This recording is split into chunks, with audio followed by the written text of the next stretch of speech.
예, 지금 시각이 10시 35분을 다가서고 있습니다. 개표가 생각보다는 좀 더디게 진행되고 있습니다만은 출구조사에서 보셨듯이 선거의 윤곽은 이미 대부분 지역에서 드러나는 것 같습니다.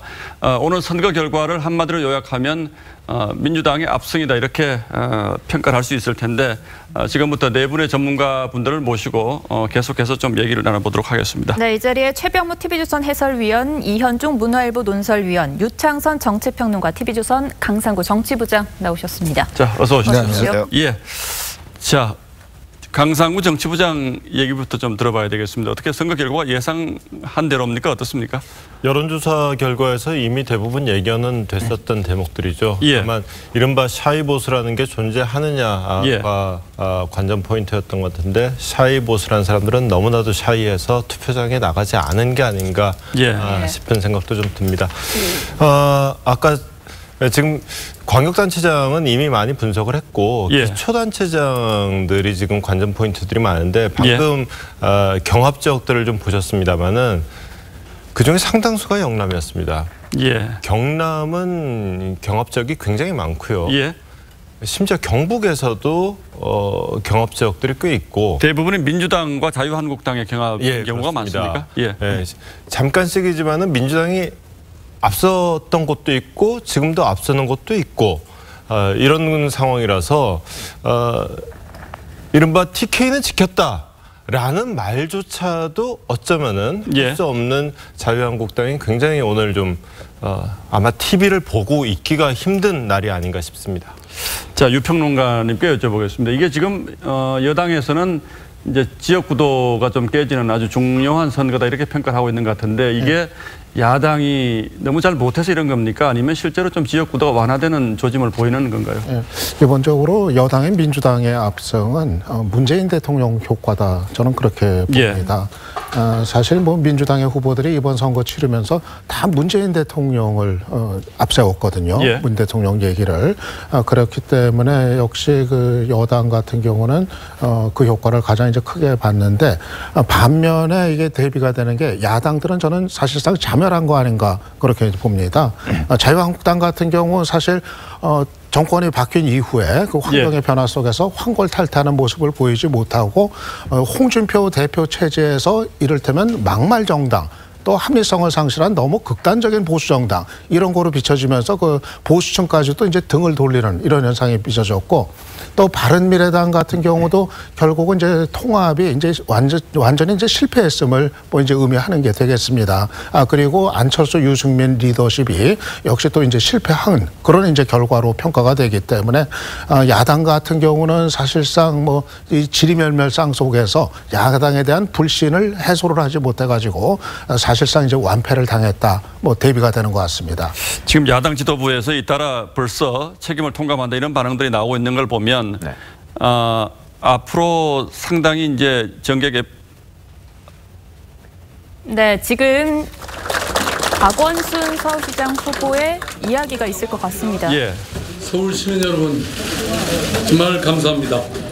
다시 새로운 4년을 시민 여러분과 함께 할 수 있게 돼서 정말 영광스럽습니다. 다시 한번 감사드립니다. 그리고 무거운 책임감을 느낍니다. 언제나 시민의 삶을 최우선에 두라는 그런 시민들의 위대한 승리입니다. 평화와 번영으로 가는 대한민국을 바라는 시민들의 간절함이 만든 결과입니다. 경쟁한 모든 후보들에게 수고하셨다는 말씀을 먼저 드립니다. 그리고 열정과 헌신으로 그동안 멋진 선거운동 과정을 만들어주신 우리 캠프의 자원봉사자 여러분께도 감사의 말씀을 드립니다. 원팀으로 똘똘 뭉쳐서 서울 전역을 뜨겁게 달구었던 우리 더불어민주당의 후보 여러분 그리고 당원 동지 여러분 진심으로 감사드립니다. 박원순 서울시장 후보의 사실상 뭐 당선 소감을 벌써 발표를 하는 것 같은데요.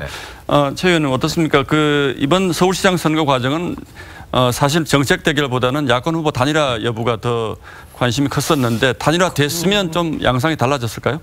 사실은 그러니까 2위, 3위 후보 지금 이제 현재까지로 드러난 개표 결과로 보면 김문수 후보와 안철수 후보 아니겠습니까? 근데 선거 여론조사를 할 때부터 이미 김문수 후보와 안철수 후보가 단일화를 하더라도 그러니까 두 사람의 지지율을 합치더라도 박원순 후보를 능가할 수가 없었습니다. 저는 어찌 보면 물론 두 사람 간의 뭐 이해관계의 충돌 뭐 이런 것 때문에 단일화가 실패했다고는 보지만 그 배경에는 만약에 둘이 합쳤을 때 박원순 후보를 능가할 수 있었다면 좀 더 단일화의 동력이 있지 않았을까 하는 생각이 드는데 워낙 여론조사 결과가 압도적이었기 때문에 그 두 사람이 과연 합쳐서 시너지 효과라는 게 플러스 알파 정도의 효과가 있을 텐데 그 정도를 가지고 1위 후보를 꺾을 수 있느냐 하는 데에 대해서 김문수 후보든 안철수 후보든 회의적이었던 것이 아닌가. 그러다 보니까 서로 단일화에 적극적이지 못했다 하는 점이 뭐 패인의 하나로 보이지만 기본적으로는 이제 문재인 대통령의 지지율을 등에 업은 박원순 서울시장의 압도적인 지지율 이것 때문에 박원순 서울시장이 지금 저런 결과를 얻을 수 있었다 이렇게 봅니다. 그렇다면 앞으로 안철수 후보와 김문수 후보의 정치적인 미래 어떻게 보십니까? 일단 뭐 김문수 후보 같은 경우는 뭐 어쩌면 대구에서 이제 사실 지역구에서 낙선하셨다가 이제 이번에 어떤 면에서 보면 참 차출돼서 올라온 상황 아니겠습니까? 그런 상황에서 사실은 뭐 사실 인물이 굉장히 없었기 때문에 사실은 이제 공천된 측면이 있기 때문에 아마 이제 김문수 후보 같은 경우는 이제 뭐 다시 대구로 내려가시든지 뭐 그렇게 정책 행동을 결정할 거고 문제는 이제 안철수 후보겠죠. 그러니까 본인이 지금 이 상황에서 사실은 선거에서 일단 현재 여론조사 결과 개표 결과대로 3위를 한다라면 앞으로 정책 미래 즉 지금 벌써 이제 대선 패배 이후에 보면 어떤 선택한 여러 가지 정치적인 행보마다 사실 성공하지 못한 거 아니겠습니까? 그런데 합당 과정과 그리고 합당 이후의 결과물을 못 내줬고 그리고 지난번 대선 과정에서 결국 여러 가지 컨텐츠나 리더십 부족이라는 이런 문제가 지적이 됐었는데 실제로 이번에 공천 과정에 있는 걸 보면 사실 그걸 극복해내지 못했어요. 이제 그렇다고 보면 실제로 야당 내에서의 어떤 리더십 이거 자체도 사실은 회복하기 힘든 상황으로 지금 가고 있는 상황이거든요. 그렇다고 한다면 지금 바른미래당이 어쩔 수 없이 지금 야권 재편이라는 그 구도의 흐름 속에 갈 수밖에 없는 상황 아니겠습니까? 그러면 선택을 해야 될 겁니다. 결국 자유한국당 계열의 어떤 그런 보수 야당에 몸을 실을 것인가 아니면 또다시 여기서 독자적인 행보를 할 것인가 아마 그런 어떤 양당 간의 결정이 있을 텐데 당장은 결정하지는 못할 겁니다. 그렇지만 어차피 안철수 후보의 어떤 다시 재기하기 위해서는 여러 가지 어떤 정책인 또 과제가 남아있지 않나 싶습니다. 뭐 2등이냐 3등이냐가 큰 의미가 있어 보이지는 않습니다만 어쨌든 안철수 후보는 이렇게 되면 야권 재편 과정에서도 목소리를 내기도 조금 어려워지는 국면으로 가는 거 아닌가요? 어떻습니까? 안철수 후보 입장에서는 2등이냐 3등이냐가 상당히 이제 큰 차이가 있는 거였습니다. 그동안 표방해왔던 것이 야당의 대표주자라는 이 점이었는데 김문수 후보한테도 이제 뒤지니까는 그 얘기도 지금 설득력을 잃게 되는 그런 이제 상황입니다. 안철수 후보가 기본적으로 정치 생명에 좀 위기를 맞았다고 봅니다. 자신이 그렇게 밀어붙였던 바른정당과 국민의당의 이제 통합 이것도 완전한 이제 실패로 그렇게 이제 귀결이 된 거고요. 그리고 본인도 서울시장 선거에서 이제 3위로까지 처지는 이런 결과. 그러니까 어떻게 보면 이제 총체적인 난국을 맞은 상태인데 앞을 기약할 수 있는 동력이 과연 이제 가능할까? 이 자체가 대단히 이제 불투명해 보이는데 오늘 저녁에 아까 안철수 후보가 얘기한 거 보면 소임 얘기를 또 했더라고요. 그래서 아직은 정치를 접을 생각은 없는 것 같다는 그런 이제 판단이 드는데 그럴 경우 변화. 그러니까 보수 통합의 어떤 흐름이 생긴다면은 아예 거기에 이제 몸을 던지는 이런 가능성 같은 걸 또 생각해 볼 수도 있지 않을까 판단은 듭니다. 조금 전 화면에 나온 모습이 아마 안철수 후보가 조금 전에 당사에 들러서 당직자들을 위로하는 그 장면인 거죠. 앞으로 정계 개편이 된다면 어떻게? 글쎄, 그런데 이제 저는 안철수 후보 말을 이제 조금 더 보완해서 하자면 좀 생각이 좀 다릅니다. 왜 그러냐면 자, 안철수 후보가 지금 나오는 저런 정도라고 한다면 김문수 후보와 사실상 표 차이가 그렇게 크지 않습니다. 그러니까 뭐 순위는 3위라고 하지만 크지 않은 상황에서 저거는 자유한국당이라고 하면 제1야당이기 때문에 제1야당이 가지고 있는 당 조직 있습니다. 이 조직은 바른미래당은 거의 없는 편이거든요. 특히 수도권에서. 그럼에도 불구하고 안철수 후보라는 그런 어떤 개인기로 저만한 득표를 한 것이라고 보기 때문에 그럴 경우에 우리가 과거 정치사에서도 보면 대권 후보라는 사람이 그렇게 하루아침에 만들어지지 않습니다. 그런데 자유한국당이 제1야당으로서 이번에 선거에서 참패를 함으로써 홍준표 대표가 아마 정치 일선에서 특히 대표직에서는 물러나지 않을 수 없는 상황에 처하지 않겠습니까? 그러면 제1야당의 지도부가 상당 기간 공백이 될 겁니다. 그렇다고 해서 갑작스럽게 정계 개편이 이루어지지는 않겠지만 어찌됐든 간에 야권의 잠재적인 그 대권 주자라고 하면 여전히 안철수 후보는 그 잠재적인 대권 주자 그 대열에서 탈락하지는 않을 것이다. 저는 그 정도의 힘은 이번 서울시장 선거에서 보여줬다고 보거든요. 그렇게 본다면 지금 야권의 뚜렷한 주자가 없습니다.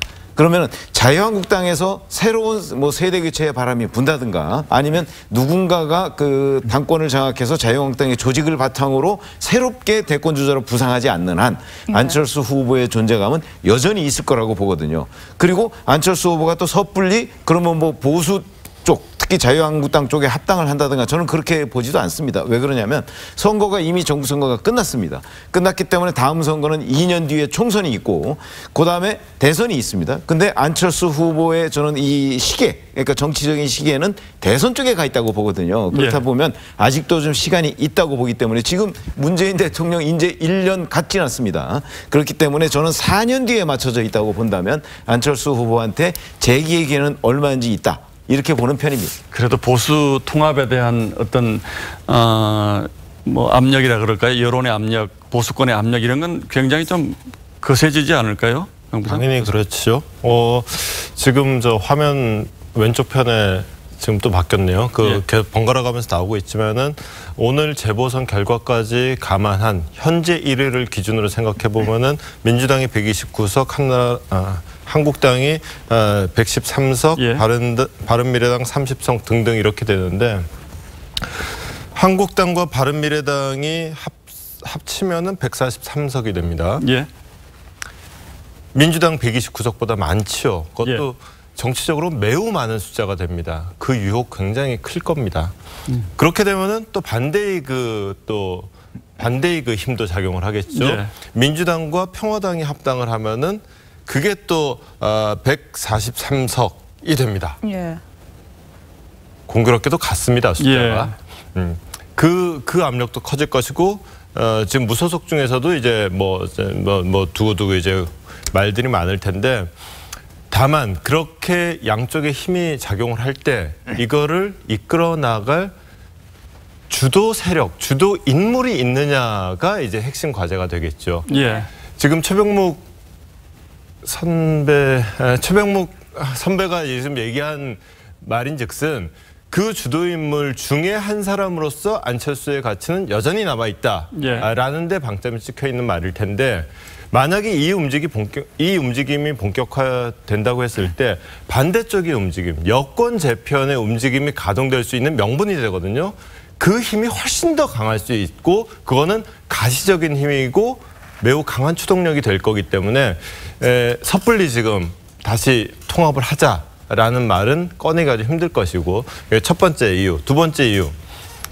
인물이 없습니다. 일단 안철수 대표가 남아있다 하더라도 그러면 홍준표 대표가 대표직에서 물러난다 하더라도 저는 조기 전당대회를 열었을 때 저는 또 나올 가능성이 매우 높다고 보는 사람 중에 하나입니다만은 만약에 안 나온다 하더라도 그렇다면 다음 대표는 누구냐 했을 때 사람들이 선뜻 공감할 만한 그래서 새로운 야권의 대표주자로 삼을 만한 사람이 떠오르지 않는 게 지금 현재의 상황이란 말이죠. 알겠고요.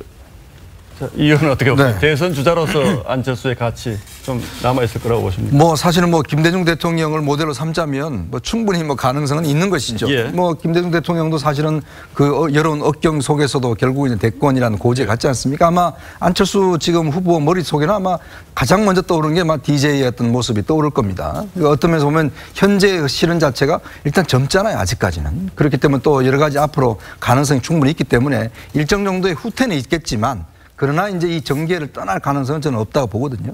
이제 그렇다고 한다면 지금 뭐 당장 다음 대선이 아니더라도 뭐 그 다음 대선 생각할 수 있는 것이고 그렇게 되면 지금까지 투자하는 것도 있는 것이고 그렇기 때문에 뭐 쉽사리 그렇게 포기하지는 않을 걸로 보는데 문제는 이제 앞으로의 이 야권 재편 구도 속에서 본인이 어떤 위치에 설 것이냐 이게 문제겠죠. 왜냐하면 이제 어떤 면에서 보면 그동안은 사실 중도 이미지를 갖고 사실은 정치 영역을 해왔지 않습니까?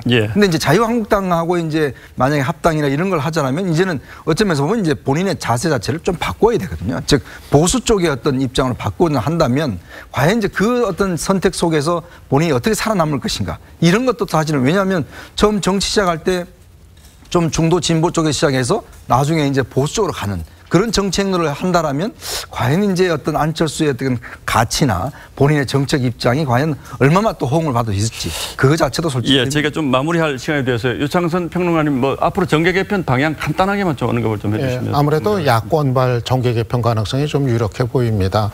뭐 지금 당장은 아니겠지만 21대 총선까지 이제 가는 과정에서 자유한국당도 뭐 홍준표 대표 체제를 대체한다 하더라도 지금 저거 한 판 가지고 계속 갈 수 있겠느냐 하는 회의론이 있을 거고 아마 그렇게 되면은 해처 모여식의 보수 대통합을 모색을 할 가능성이 크고 그러면은 바른미래당에 있는 보수 성향의 의원들이 거기에 합류를 같이들 하고 그 대신 아마 바른미래당 같은 경우는 호남 지역 의원들 같은 경우는 그거를 또 거부를 하면서 이탈을 해서 다시 한번 또 당이 쪼개질 가능성 이것도 상당히 있어 보입니다. 네 분 말씀 여기까지 듣겠습니다. 자, 고맙습니다. 감사합니다.